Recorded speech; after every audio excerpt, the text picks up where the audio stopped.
तनु जान के सुमिरौ पवन कुमार। बल बुद्धि विद्या देहु मोहि हरहु कलेश विकार। जय हनुमान ज्ञान गुण सागर जय कपीस तिहुँ लोक उजागर।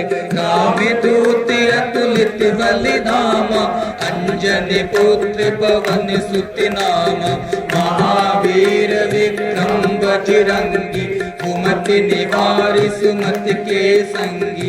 कंचन वरन विराज सुबेसा कानन कुंडल कुंचित केसा। हाथे वज्र और ध्वजा विराजे कांधे मूंज जनेऊ साजे। शंकर सुवन केसरी नंदन तेज प्रताप महाजगवंदन। विद्यावान गुणी अति चातुर राम काज करिबे को आतुर। प्रभु चरित्र सुनिबे को रसिया राम लखन सीता मन बसिया।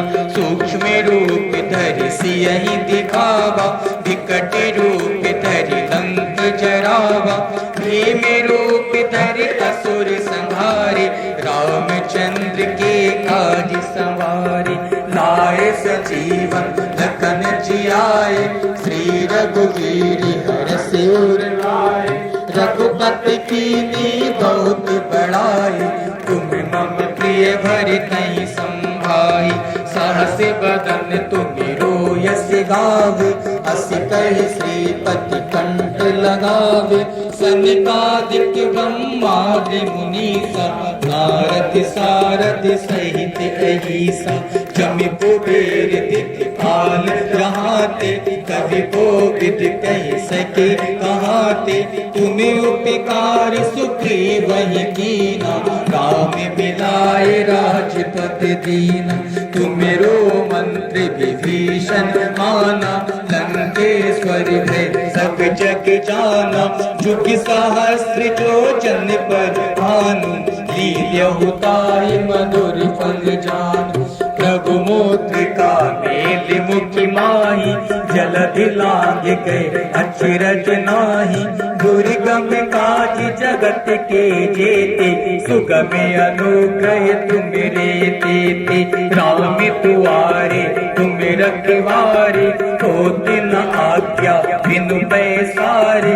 सब सुख लहाई तुम्हारी सरना तुम रक्षक काहू को डरना। आपन तेज समारो आपे तीनों लोक हाँकते कांपे। भूत पिशाच निकट नहीं आवे महावीर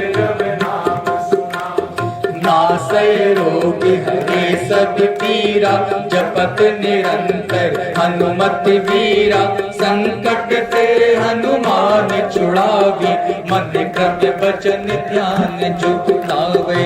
सब पर राम तपस्वी राजा तिनके काज सकल तुम साजा। और मनोरथ जो कोई लावे सोई अमित जीवन फल पावे। चारों जुग पर आप तुम्हारा है प्रसिद्ध जगत उजियारा। साधु संत के तुम रखवारे अष्ट सिद्धि नव निधि के दाता। असवर दीन जानकी माता राम रसायन तुम्हारे आसा। सदा रहो रघुपति के दासा। तुम्हारे भजन राम को पावै जन्म जन्म के दुख बिसरावै। अंत काल रघुवरपुर जाई जहाँ जन्म हरि भक्ति कहाई। और देवता चित्त न धरहि हनुमत से सर्व सुख करहि। संकट कटे मिटे सब पीरा जो सुमिरै हनुमत बल। जय जय जय हनुमान गोसाई कृपा करहु गुरुदेव की नाई। जो सतबार पाठ कर कोई छूटहि बंद महा सुख होई।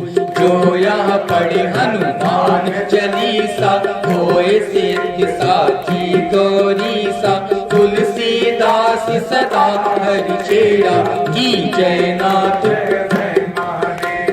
पवन तनय संकट हरने, मंगल मूर्ति रूप, राम लखन सीता सहित हृदय बसै सियापति रामचंद्र जी की जय, अयोध्या राम जी लला जी की जय, पवन सुत हनुमान जी की जय, उमापति महादेव जी की जय, रमापति रामचंद्र जी की जय, वृंदावन कृष्ण बलदाऊ जी की जय, बोलो भाई सब संतन की जय।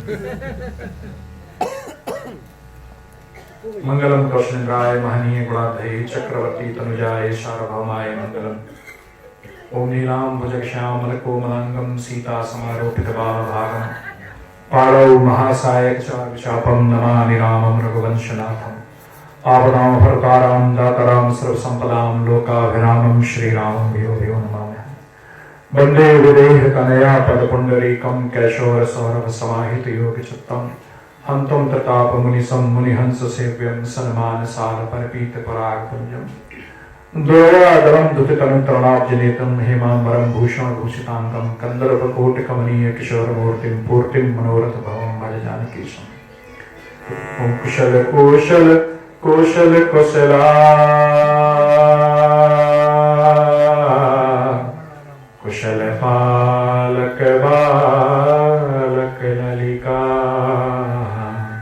कुशल पालक बालक ललिका, कमल कैरव पाली कुलालिका,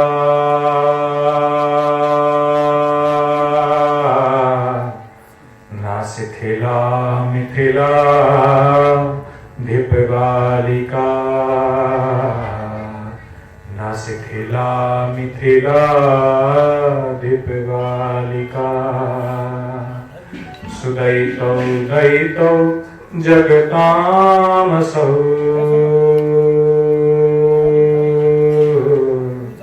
सुदयितौ दयितौ समय सदा, विजयते जयते स्वर वंदना, समुदितौ मुदितौ रघुनंदना, समुदितौ मुदितौ रघुनंदना, समुदितौ मुदितौ रघुनंदना।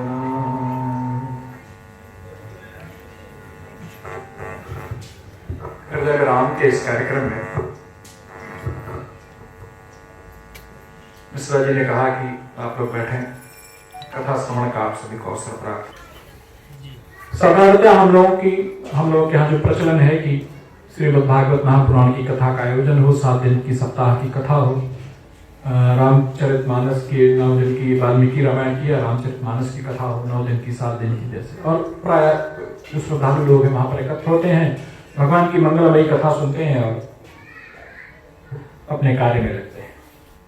हृदय में राम का कार्यक्रम उस परंपरागत कार्यक्रम से हटकर इस दृष्टिकोण से है कि यह सुनाने का कार्यक्रम नहीं है। यह हम आपको कुछ सुनाने नहीं आए हैं, हम आपसे आग्रह करने आए हैं, हम आपसे निवेदन करने आए हैं, हम आपसे अनुनय करने आए हैं, हम आपसे प्रार्थना करने आए हैं। और वो प्रार्थना यही प्रार्थना है कि जिस काम को आपने रामपैली पे किया था और रामपैली के बाद आज अवसर लगा, इसको थोड़ा ज्यादा करना शुरू करें, उसको नियमित करने का संकल्प लें। क्योंकि यहां पर बैठा हुआ कोई भी व्यक्ति इस बात से इनकार नहीं कर सकता कि पिछले 10 मिनटों में जब उसने भगवान के नाम का संकीर्तन किया, भाव भरे हृदय से भगवान को स्मरण किया, तो उसको एक सकारात्मकता की प्राप्ति ना हुई हो, उसकी तमाम नकारात्मकता उससे उसमें दूर ना हुई हो, ऐसा कोई व्यक्ति कह नहीं सकता। जब हमें 10 मिनट भगवान का नाम स्मरण करने से ऊर्जा, एक सकारात्मकता की प्राप्ति होती है, तो हम इस व्यवस्था को अपने जीवन में एक स्थायी व्यवस्था क्यों नहीं कायम करते? हम क्यों नहीं इसे नित्य प्रयोग में लाते हैं और अपने जीवन को ज्यादा सकारात्मक और ज्यादा सार्थक चीजों में हम लोग इसको व्यतीत करने का प्रयास करें। क्योंकि स्मरण ही वह डोर है, भगवान को स्मरण करने का, उनकी स्मृति में रहने से ही वह डोर प्राप्त होती है जो हमारा संबंध ईश्वर से अस्थायी बनाती है। इसके अतिरिक्त अन्य कोई डोर नहीं है, इसके अतिरिक्त अन्य कोई रास्ता नहीं है। क्योंकि जब आप कभी निरपेक्ष होकर अपने मन की गतिविधियों का अध्ययन करिए, आपकी स्मृति में क्या क्या चीजें आती हैं। आपकी स्मृति में आपके संतानें आती हैं, आपका परिवार आता है, आपके बच्चे आते हैं, आपका कार्य आता है, आपका धन, और आप कैसे धन ज्यादा से ज्यादा कमाएंगे इसकी बात आती है, आपके रिश्ते नाते आते हैं, आपकी ईर्ष्या, आपकी महत्वाकांक्षाएं उसमें आती हैं, आपकी शत्रुता भी उसमें आती है।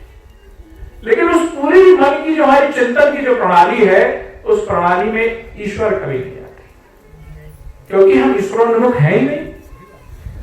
हमने कभी उस तरफ ध्यान देने की हमने कभी उसकी आवश्यकता ही नहीं समझी। आवश्यकता तो तब समझते हैं कि कुछ काम कम हो रहा है तो काम बनाए दीजिए हमारा, किसी को निपटाना है तो निपटाए दीजिए, हमारा वो काम नहीं हो रहा है तो ये काम हमारा कराए दीजिए। मतलब कि अपने कार्यों को कराने की एक व्यवस्था का नाम हमने भगवान का नाम दे रखा। भगवान और धर्म कार्य कराने का नाम नहीं है, वह संस्कार का नाम है, परिष्कार का नाम है, सुसंस्कृत होने का नाम है। हृदय में राम वह कार्यक्रम है जिसमें हमें जो कुछ भगवान ने दिया है उसके प्रति हम धन्यवाद करने की भूमिका में आ जाए, अपेक्षा लेकर भगवान के सामने, धर्म के सामने न जाए। हमें मानव तन में जन्म मिला है, हमने एक जो है अच्छा, सब हमारे हाथ पांव दुरुस्त हैं, हमारी बुद्धि विवेक सब कायदे से कार्य कर रहे हैं, काम भर की हमारे पास संपत्ति भी है, काम भर का रिश्ते नाते चलाने की हमारे पास धन और संसाधन भी है। क्या कभी इस बात के लिए हमने ईश्वर को धन्यवाद किया? कभी हमने अहोभाव से अपने मन से भगवान को इस बात के लिए धन्यवाद किया कि हे प्रभु बड़ी कृपा है आपकी, आपने हमें यह सब प्रदान किया? कभी अपेक्षाओं की जगह कभी उनको धन्यवाद करने का हमने कोई कार्य किया? नहीं किया। हमने सिर्फ और सिर्फ अपेक्षाओं का एक बड़ा ताना बाना बुन रखा है, और अपेक्षाओं को सबसे ज्यादा पूर्ण करने की जिसकी जिम्मेदारी है वह हमारे भगवान है। हृदय विराम वह कार्यक्रम है जब आपकी अपेक्षाओं को थोड़ा सा विराम दिया जाए। मैं ये नहीं कहता कि आपको अपेक्षा रखना कोई अनुचित बात है, आपकी महत्वाकांक्षा रखना कोई बुरी बात है। आपको जीवन में आगे बढ़ना है तो आपको तमाम इस तरह की इच्छाएं पालनी पड़ेगी, लेकिन उसको पूर्ण करने का जिम्मा सिर्फ और सिर्फ भगवान का नहीं है।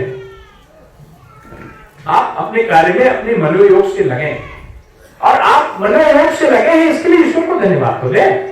आपके मन में यह बात तो आई है कि हम अपने कार्य को करें, तो इस कार्य को करने के लिए जो भावना जो दे रहा है उसको धन्यवाद तो करें। नहीं तो भावना ही नहीं आएगी, विचार ही नहीं आएंगे। एक बड़ी छोटी सी कहानी मैं सुनाता हूं कि एक बार एक राजा साहब थे, उनका एक बड़ा विश्वस्त नौकर था, और वो लोग कहीं शिकार में गए। वहां पे ऐसी स्थितियां हुई कि उनके पास, उनको भूख प्यास बहुत लगी और उनको कुछ खाने को नहीं था। एक कहीं कोई ऐसा पेड़ था जिसपे कोई एक फल दिखाई पड़ा उनको, और राजा साहब ने कहा कि जरा इसे तोड़ लाओ इस फल को, और इस फल को हम लोग इससे अपनी क्षुधा पूर्ति करें।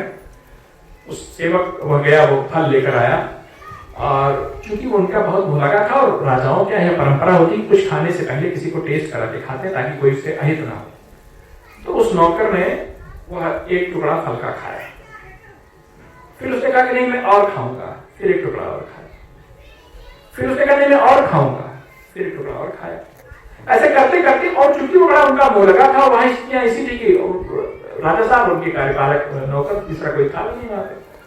तो अंततः गत्ता जो एक टुकड़ा बचा, तो राजा ने कहा कि अब ये टुकड़ा तो छोड़ दे, मुझे भी तो कुछ खाने को चाहिए, आखिर कब तक तू सारा फल तू ही हजम कर जाएगा, तो मुझे खाने को क्या प्राप्त होगा। और ऐसा कहें कि राजा ने अपनी शक्ति दिखाते हुए उस फल को जबरदस्ती ग्रहण करके उस आखिरी टुकड़े को राजा ने अपने मुंह में डाला, और उस फल को मुंह में डालते ही राजा ने उस पूरे फल को थूक दिया। चूंकि वो फल इतना कड़वा था कि राजा उसे ग्रहण नहीं कर सके। तो अब राजा साहब के आश्चर्य की बारी थी। उन्होंने कहा कि इतनी देर से तू फल खाए चला जा रहा है और तूने एक बार भी नहीं कहा कि ये फल कड़वा है, और मुझे रोक रहा था नहीं मैं ही खाऊंगा मैं ही खाऊंगा, तुझे फल ये कड़वा नहीं लग रहा था। तो उन्होंने कहा कि राजा साहब, जिसके हाथों से इतने सुस्वाद व्यंजन मुझे जीवन भर खाने को मिले हैं, जिसके हाथ से तमाम तरह के तमाम पदार्थ मुझे अपने जीवन में भोग करने को प्राप्त हो रहे हैं, उसके हाथ से एक कड़वा फल भी मिल गया तो उसमें कौन से हर्ज की बात। हम लोगों की दृष्टि प्रायः इस तरह की होती है कि हमें जीवन की थोड़ी सी हमारी उतार चढ़ाव आए तो इसे हम ईश्वर को दोष देने लगते हैं। हम कभी धन्यवाद नहीं देते हैं अपने प्राप्त हुई चीजों का, अपने को मिली हुई चीजों को, भगवान को। हम सिर्फ और सिर्फ अपनी शिकायतों का और अपनी आकांक्षाओं का जरिया बना के भगवान को रखते हैं। हृदय राम वह कार्यक्रम है जब आपके विश्वास की डोर को फिर से जोड़ी जाए, क्योंकि आज का जो मनुष्य है ना वो सहज विश्वासी नहीं रह गया। हम लोगों की तर्क की जो शक्ति है वो इतनी प्रभावी हो गई है कि हम हर चीज में तर्क, हर चीज में षड्यंत्र सूंघते चलते हैं। कोई बहुत अच्छे से व्यवहार कर लिया, कोई अच्छे से प्रणाम कर लिया, बड़ी मुस्कुरा के आपसे मिल लिया, तो भी सोचेंगे कि कहीं ना कहीं कुछ मामला है इसके पीछे, कोई बात है बड़ी बहुत, ये हमारे इस तरह से तो इसका बात व्यवहार नहीं था। चुनाव आ गया है, चुनाव कहिए प्रधानी का और जिला पंचायत का, पहले भी कर रहे हैं पहाड़े वाले मिलके सब। तो लेकिन हम सोचिए जब हम छोटे थे, जब हमारा बचपना था, बहुत से बच्चे यहाँ पर हैं बैठे हुए, हमारे माता पिता हमारे साथ थे और हम अपने माता पिता की छांव में कितने निश्चिंत होकर अपना जीवन व्यतीत करते। कोई चीज हुई, कोई समस्या आई, कोई हमारी डिमांड हुई, कोई हमारी मांग हुई, हमने अपने माता पिता के खाते में से दर्ज किया और निश्चिंत हो गए। उन्होंने जो कुछ हमें उपलब्ध कराया, हमें प्राप्त हुआ, नहीं प्राप्त हुआ, और जीवन बड़ी सहजता से, बड़ी सरलता से, बड़ी निश्चलता से व्यतीत होता।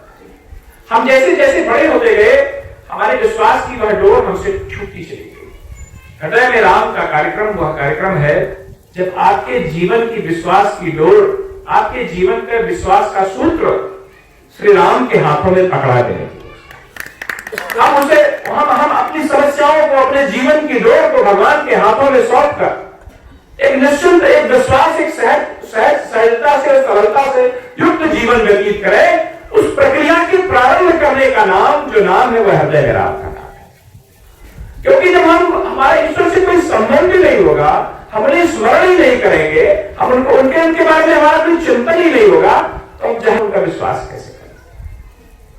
यह जीवन उच्चतर मानवीय मूल्यों को प्राप्त करने के लिए प्राप्त हुआ था और हमने इसे सिर्फ सरपट दौड़ती हुई गाड़ी में परिवर्तित कर दिया। मैं एक बार गुजरात गया हुआ था, वहां पर एक रोड पे बहुत अच्छी बात लिखी हुई थी कि यह हाईवे है, स्पीड वे नहीं है। जीवन हाईवे होता है कि उसे उच्चतर मूल्यों को कैसे प्राप्त किया जाए, उच्चतर नैतिक व्यवस्थाओं को कैसे प्राप्त किया जाए, अपने व्यक्तित्व को कैसे विकसित किया जाए, उसे कैसे सार्वजनीन बनाया जाए, कैसे उसे अत्यधिक संवेदनशील बनाया जाए कि लोगों के कष्ट और दुखों से हम उससे प्रभावित होने लगे, हम उसके लोगों के दुखों और कष्ट में काम आए। हमने अपने जीवन को बजाय हाईवेज पे डालने के, हमने उसको स्पीड वेज पे डाल दिया। एक दौड़ बना ली है हमने अपने जीवन। हम दौड़ रहे हैं संसाधनों के लिए, हम दौड़ रहे हैं अपने सुख संपत्ति के लिए, हम दौड़ रहे हैं अपने धन को द्विगुणित करने के लिए, और उस दौड़ में जो हमारा अपना विकास का कार्यक्रम था, हमारे अपने मूल्यों को विकसित करने का कार्यक्रम था, वह कार्यक्रम कहीं न कहीं पीछे छूटता चला जा रहा है। हृदय में राम वह कार्यक्रम है जब आपको यह एक बार चिंतन का अवसर प्रदान करने का कार्यक्रम है कि आप इस बारे में चिंतित हो, इस बारे में आप विचार करें कि हम उन मूल्यों को प्राप्त कैसे करें जिन मूल्यों को प्राप्त करने के लिए हम वास्तव में हमारा जन्म हुआ था। अब हम मूल्य कैसे प्राप्त होंगे? वह मूल्य प्राप्त होंगे एक आदर्श के तौर पर, एक सांस्कृतिक नायक के तौर पर, एक मर्यादा पुरुषोत्तम के तौर पर। जब हमारे हृदयों में भगवान राम रहेंगे, एक उनके स्मरण से हम अपने आप को जोड़ेंगे, उनकी कथा से हम अपने आप को जोड़ेंगे, उनके चरित्र से अपने आप को हम जोड़ेंगे, उनके धाम से अपने आप को जोड़ेंगे, उनके बन रहे मंदिर से अपने आप को जोड़ेंगे, तो जाहिर सी बात है कि भगवान का जो सांस्कृतिक आदर्श है, जो उनका वह मर्यादावादी स्वरूप है, जो उन्होंने रिश्ते नातों को बरतने में एक मर्यादा की उच्चतम मानदंडों का स्पर्श किया, उन मानदंडों के बारे में आप भी सुचिंतित होना शुरू करोगे। जब तक जानोगे नहीं तब तक मानोगे नहीं।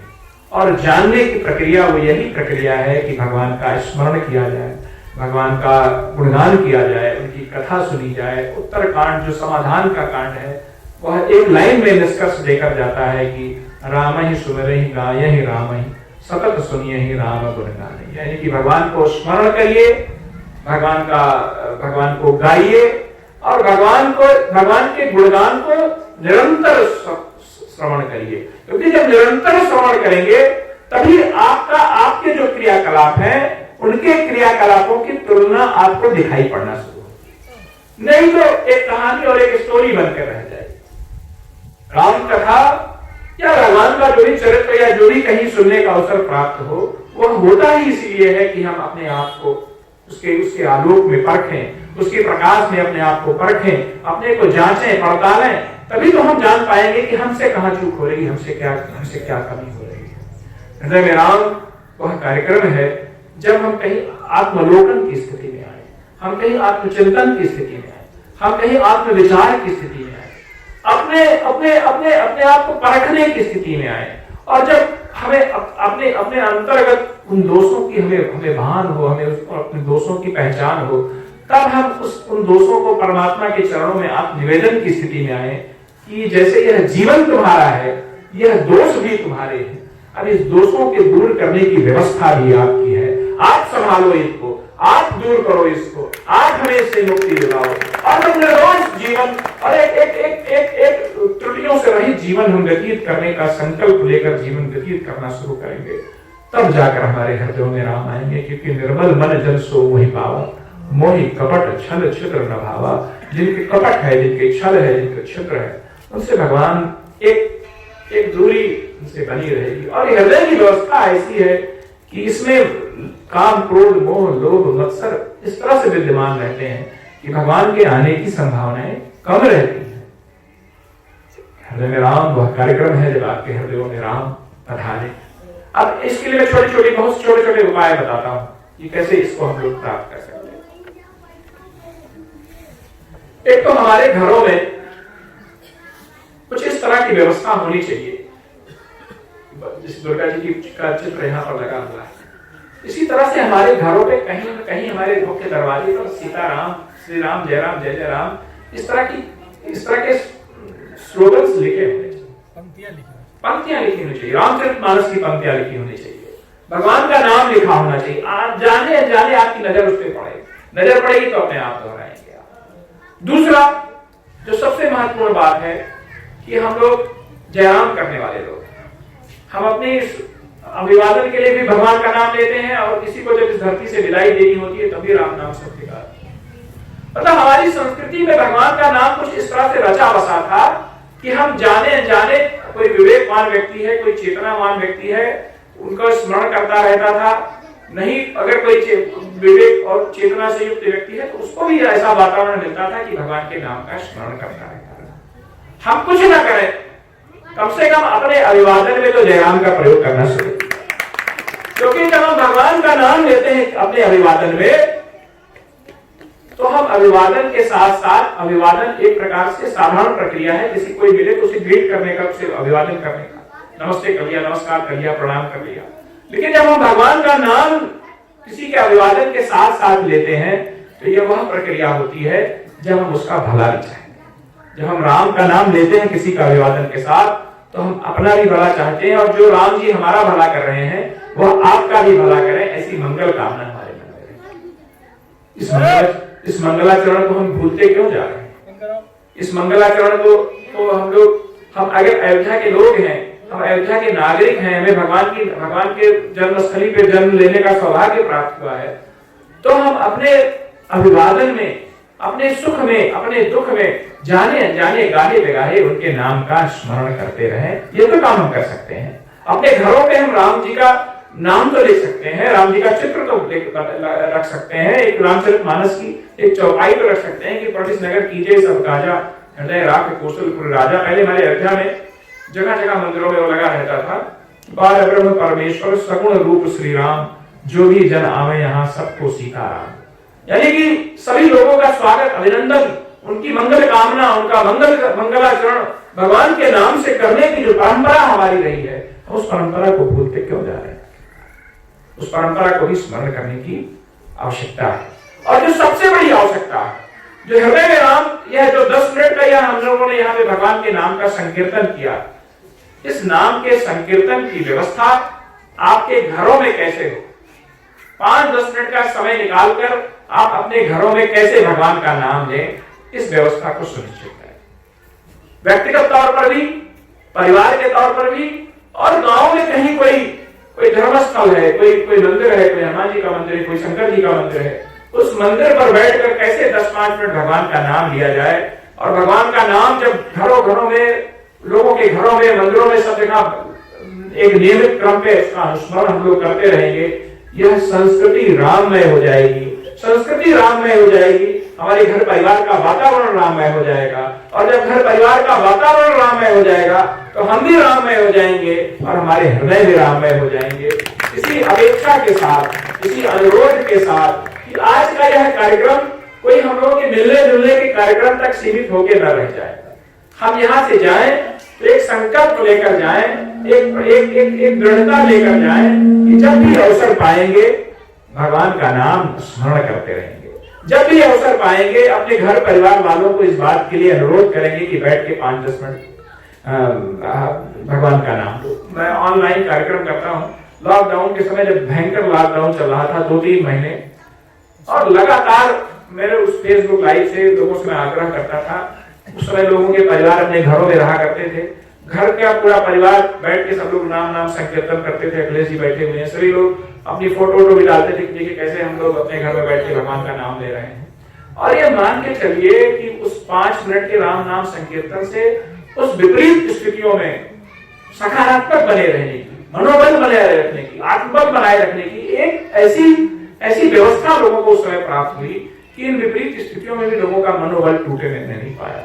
जो 5-7 मिनट बैठ के लोगों ने मेरे साथ ऑनलाइन भगवान का नाम स्मरण किया, एक सकारात्मकता, एक मनोबल उनका बना रहा। और इस कोरोना की महामारी में भी उनको विपरीत स्थितियों में जूझने का, विपरीत स्थितियों से लड़ने का एक साहस प्राप्त होता रहा।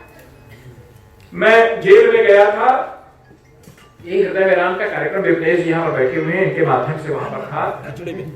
तमाम ऐसे कैदी जो आजीवन कारावास की सजा पाए हैं या बड़ी बड़ी सजाएं पाए हैं, ऐसे इसी तरह से काफी भीड़ वहां पर थी। हमारे सामने मंच पर बैठे, मंच के सामने लोग बैठे हुए थे और भगवान का नाम का जब संकीर्तन 5 मिनट हुआ है, आप विश्वास नहीं करोगे, उन कैदियों की आंखों से आंसू निकल रहे थे।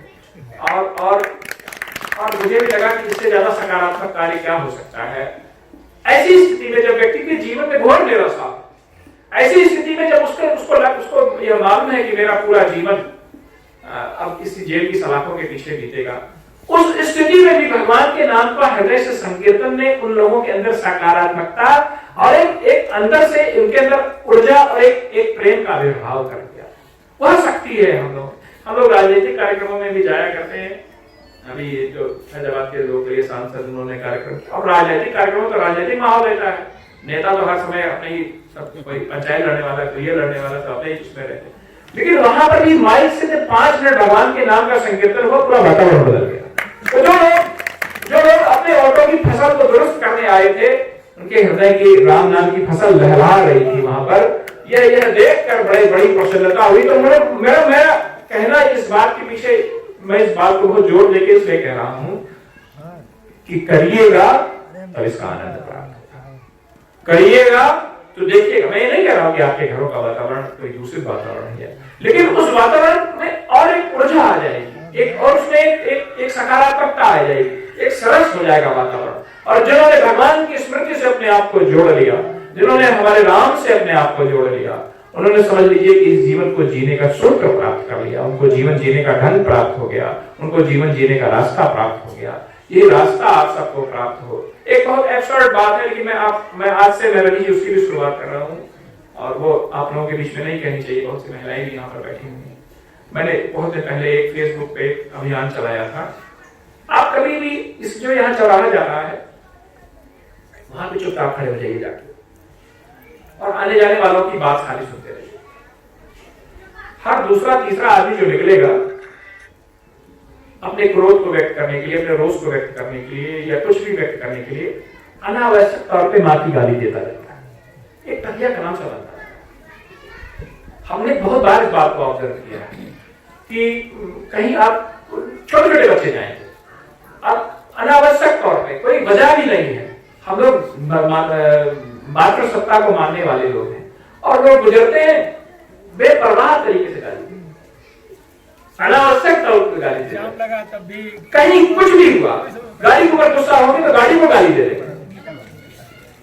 मेरा अनुरोध है, खाली एक काम हमारा कर ले, मेरे एक अनुरोध को स्वीकार कर ले, मैं अपना आना से अपना सार्थक मानूंगा। कहीं बहुत झगड़ा झंझट की स्थिति हो रही हो तो बात दूसरी है, नहीं उसमें हस्तक्षेप करने जाएगी पता लगा आप एक तरफ भूल गए सब। तो उस स्थिति को छोड़ के कहीं भी इस तरह की स्थिति दिखाई पड़े, कोई अनावश्यक तौर पे माँ की गाली देता रहे, तो एक बार फिर टोक दीजिए यार, और कुछ भी अपने रोज को व्यक्त करने के लिए कोई साधन प्रयोग कर लो, यह काम है। अगर इसके ऊपर भी हम लोग जागरूक हो गए तो हम समझिए कि अयोध्या में राम के नागरिक बनने की अर्हता प्राप्त, इतना ही कर ले जाएंगे जो हम तो अपने वातावरण को हम बहुत सुधार ले जाएंगे। हम जानकी जी के मानने वाले लोग हैं, हमारे यहाँ तो मातृसत्ता का सम्मान एकदम बेलौस तरीके से लोग गाली। आप कभी हमारी इस बात को ध्यान रखिएगा, कभी ऑब्जर्व करिए इस बात को। हर आदमी इसमें बैठे लोग करते हैं महाराज जी, हम सब लोग करते हैं, पहले तो आप लोग छोड़ दीजिए, हाँ कहिए छोड़ेंगे नहीं छोड़ेंगे, पीछे वाले नहीं छोड़े तैयार है क्या? छोड़ेंगे छोड़ो नहीं क्या?